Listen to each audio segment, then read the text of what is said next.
In this video we'll look at the organization of small businesses. Organization and structure of small businesses. Well, the publication by Bridge and O'Neill in 2009 deals with this very effectively.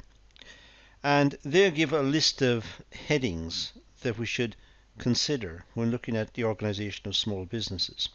Starting with top-down, what's meant by that in the context of small business, decision making within small business, organizational structure within small business, control, and lack of objectivity. So we have various headings that we need to look at in the context of small business as identified by Bridge and O'Neill. So let's make a start and deal first of all with top down. The business owner is the main person of authority and holds all control of the business. So in terms of organizational structure, the owner of the business is at the apex, is at the top of the structure. And as to whether the owner delegates or not, depends on personality, depends on the culture of the business, it depends perhaps to some extent on the nature of the business and the size of the business. But generally speaking, small businesses tend to be top down. The owner of the business is involved with the business and the owner is the manager, and therefore all authority resides with the owner. So the owner decides what will happen, what will be done, how it will be done, when it will be finished, the quality of which they work to. So it's a top-down structure, generally speaking. This approach is effective if the business is stable and the business owner or entrepreneur is able to motivate employees through their vision and ambitions. And that is the problem with top-down, that the subordinates, the workers under that person, may find it difficult to accept orders, or may not see the logic in the orders, may not relate to what is required. It could lead to conflict and disputes and ultimately high staff turnover, which is expensive. So there are issues with top-down that need to be considered. The owner, in passing orders from the top, needs to incorporate what is the culture within the business and what will the employees accept and not accept.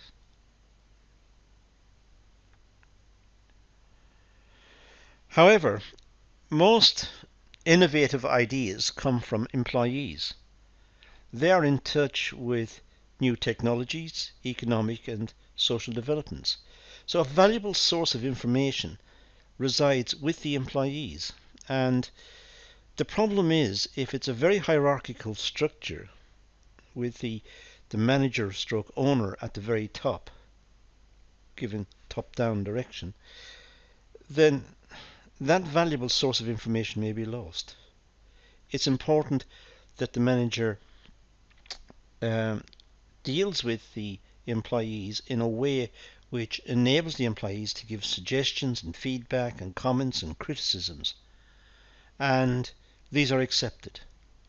If they're not accepted, the employees may withhold what they see as erroneous ways, and that could be expensive for the business, or at least not very productive.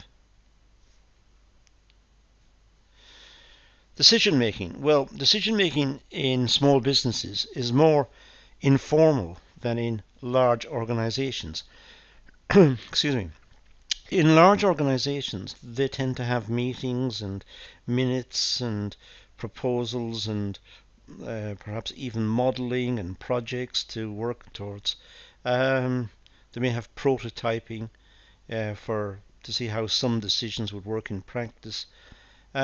So decision making in large businesses tends to be a complex and very sophisticated one, whereas in small businesses it tends to be very informal.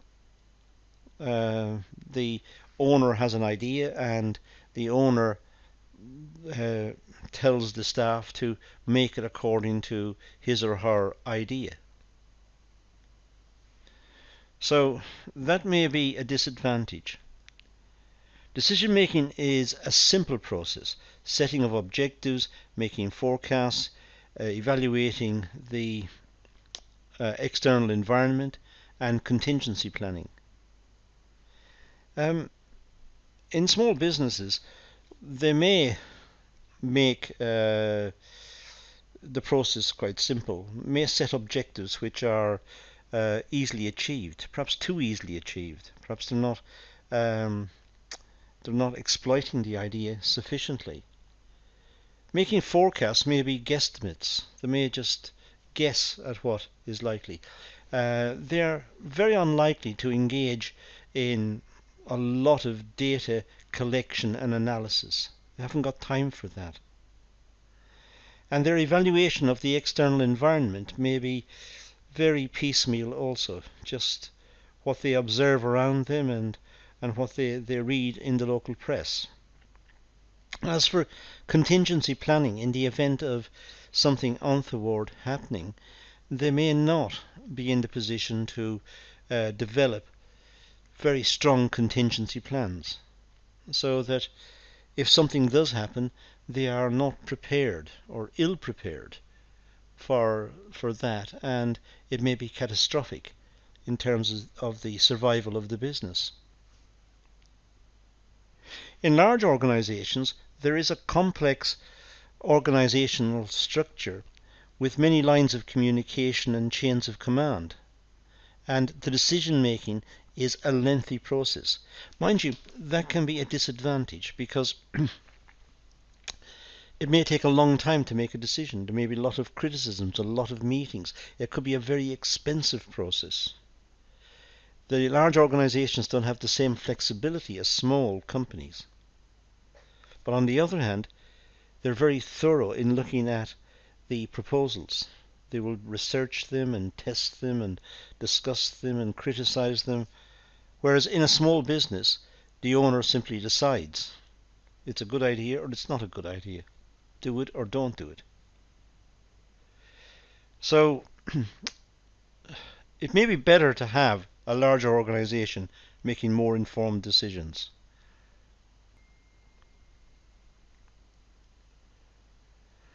Organizational structure. Well, small business structures tend to be simple with a shorter hierarchical organizational structure. So small businesses, the owner and the workers are in much more contact. They may share almost the same premises, the same workspace. They're in short contact. The distance between them is very short. So in small businesses, it's a very simple structure. There are the workers and there's the employer.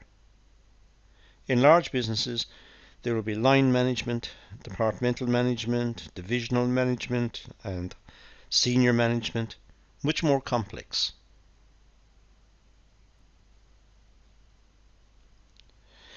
There tends to be fewer employees, making communications between departments an easier task. So in small businesses, there is probably less communications, and there's a feeling that there's less need for communications. Again, that may be good because it speeds up the managerial process, but it may also be bad because the employees are not being kept informed about developments. They may be worried about job security and about survival of the business, and so the atmosphere may not be that good as a consequence. The structure is simple and allows for flexible working practices. Well, if the owner so decides, then it is the case that the employees may be allowed to have flexible working time. They may be allowed home early or come in late or whatever. It depends on the attitude of the owner. Whereas in larger businesses, it's much more defined and much more set out.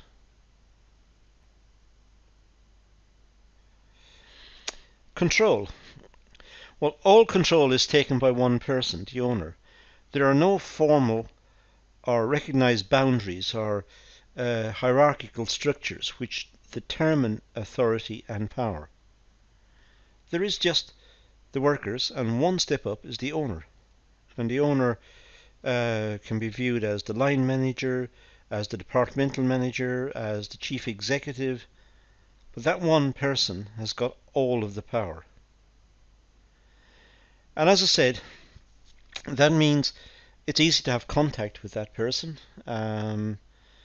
So decision making can be fast. However, the quality of the decision making may be suspect. Larger organizations go through a complex stream of channels and commands and hierarchical structure to set up formal control and management authority.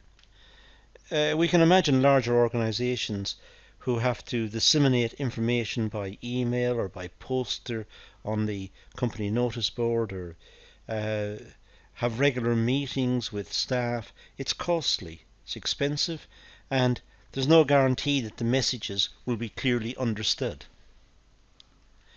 Whereas in a small business, the contact is directly with the owner. So the message is clearly understood. Control tends to be direct supervision of employees. Smaller organizations do not delve into performance management, training and development programs. Generally speaking, small companies don't have performance management, don't have training programs, and don't engage in any development. Whatever learning happens, it's learning by doing, perhaps under the supervision of the owner, but it's not outsourced to a college or to a training organization. Whereas in larger organizations, the HR department may take responsibility for training and employ outside agencies to deliver that training. Lack of objectivity. Well, smaller businesses lack objectivity. This is a weakness and makes smaller organizations more vulnerable to industry and competitors. Smaller businesses run by the owner. The owner evaluates the situation, whatever situation, but evaluates it subjectively, evaluates it in his or her mind. And since he or she may be the only person of any authority within the business, they have no one to speak to. They have no one to talk over their idea. Which means whatever course of action to take may be the wrong course, because they didn't have the objectivity. They didn't have criticisms and comments and feedbacks and discussion forums. So they are much more vulnerable in terms of decision making. Smaller businesses should employ staff from various skilled backgrounds rather than from local communities. That's a possible solution to the problem. If the owner goes out of the way to employ staff from different skilled backgrounds, then better decision making may flow from that. The reason for that is clear. More skills, wider variety of personality within the organization may mean feedback for the owner, criticisms, suggestions, recommendations. So the more skilled the employees are, the more confident they are to speak up. So rather than just employ people from the local community because that's convenient, perhaps employing skilled workers from further afield may be a better course of action and lead to better decision making.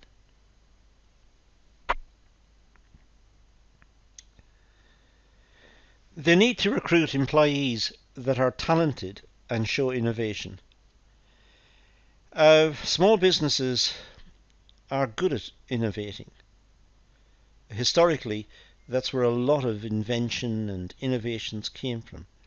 But it's necessary for the owner to recognize the innovative potential in situations and in people, and then be prepared to exploit that innovation. Sometimes the owners of small businesses may be very conservative and be reticent to take on anything which looks risky. But of course, in so doing, they may be inhibiting their own growth, the growth of the business. So the need to employ people who are talented and show innovation, who will look at the tasks critically and come up with new ways of working and better ways of working, perhaps more efficient ways of working. So recruitment policy within small business is very important. Not just to have a convenience recruit from the local community policy, but perhaps recruiting the right type of personnel and recognizing that there is a lack of discussion facility for the owner.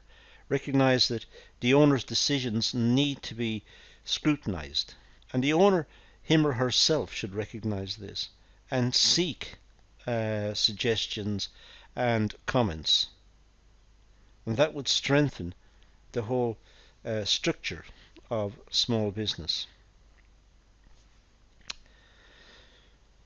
That's the reference I mentioned right at the start, and that's all we're going to deal with here. So let's leave it at that and say thank you for watching.